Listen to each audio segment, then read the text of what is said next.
Hi YouTube. So today for this episode, one of the things I'm going to talk about a little bit is a very easy chocolate recipe.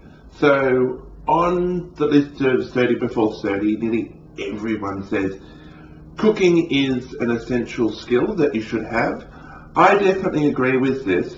Personally, I'm of the view that you probably should learn to do some basic cooking for yourself when you're in your 20s or as soon as you move out of home. But as you get older, you will find there'll be often quite a few events where you need to bring some form of food, and this is where you should know just a couple of signature dishes that can impress people.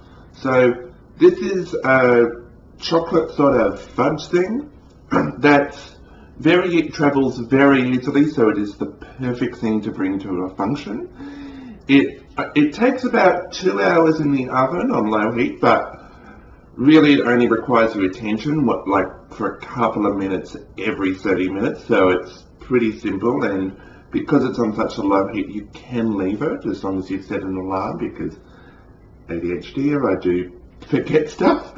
But anyway, it's called imitation caramilk. So for those of you who don't know, caramilk was a limited edition chocolate range by Cadbury that was discontinued and now sells for quite a bit on eBay. There was a mini hype about the loss of it, and I personally think this version is actually slightly better because I quite like the shape and the texture a little bit more. So I've made this for quite a few events, and let's just say I've received a lot of accolades. I've had people say it's amazing, had quite a few people say they'll marry me because it's that good, and people say, I'm not kidding, saying it's probably one of the best things they've ever tasted. So I know some of that might be a little bit hyperbolic, but you can tell how hyperbolic people are when they taste your food. That usually means it's pretty bloody good. So let's get down to it. So all you need in order to make it is just 3 ingredients, which are white chocolate, coconut oil, and Himalayan rock salt, which is a little bit optional. It's really up to you. I'm a big fan of it. But anyway, now that we've got the ingredients under pack, let's learn how to make the bloody stuff. Okay, so as you can see here, just in a pan with baking paper put in, put 1 to 2 spoons of coconut oil, and then put that in the oven on 150 degrees just to let it melt. Put in the oven for about 5, maybe 10 minutes, and then we'll move on to the next step.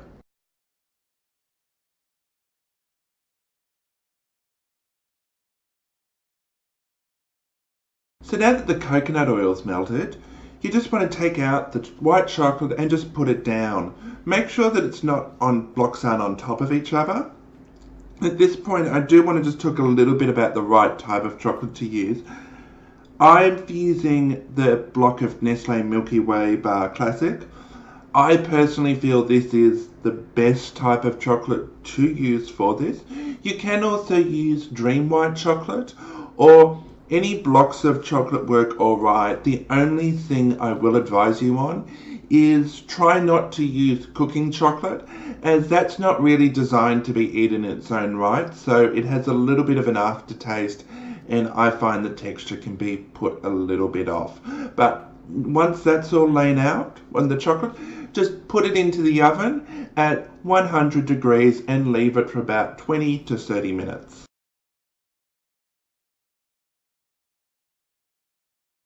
So after about 20 or 30 minutes, just take it out. It should start to look sort of like chocolate, but just a little bit liquidy, as you can see here. And just attack it with a spatula like I'm doing, sort of trying to turn it over a bit. Anyway, keep doing that for just a little bit until you feel like it's done. And then put it back in the oven for another 20 to 30 minutes or so.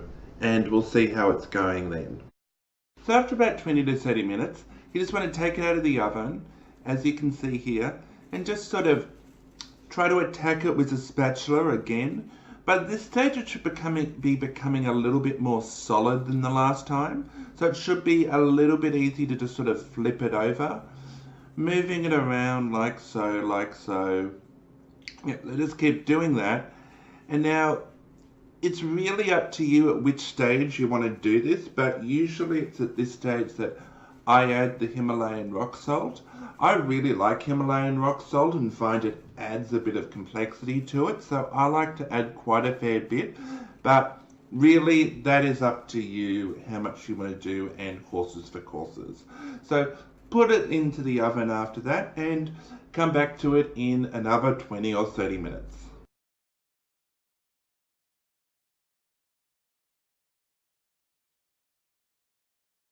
So you just need to repeat doing that every 20 to 30 minutes until about 2 hours has passed. After that, take it out and let it cool down for about half an hour. The next step is sort of up to you. If you're fine with how it looks, you can just chuck it in the freezer straight away. However, if you find that it looks a little bit too wavy, what you can do is put it in the oven on 200 degrees Celsius for just 5 to 10 minutes, then take it out and it will be much more liquidy and you can sort of smooth it out then. But anyway, really up to you. I recommend putting in the freezer for maybe 2 to 3 hours at most, because if you have to, then it's fine. I've made it late at night and I just don't have time to wait up. It already takes 2 hours to make. You might want to go to bed at that stage, but the reason why I suggest not putting in for more than 2 hours is it's really best when it is soft. If it's frozen, it's really hard. So if you do have to leave it in overnight, that's fine, but just know you will have to take it out and let it defrost for quite a bit of time. So anyway, once that's done, it's really amazing. I've got some here. Let's have a go, see how it tastes.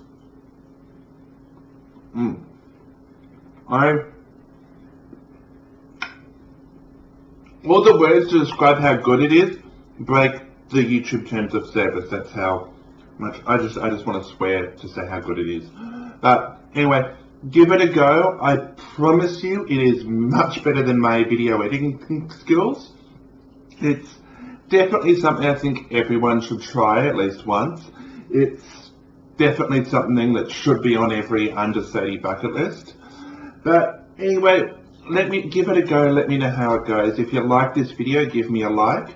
If you want to find out more about my journey and learn more tips and tricks, please feel free to subscribe. And most importantly, I want to know how you found it. Let me know how it goes. Comment below. And I look forward to seeing you in my next video.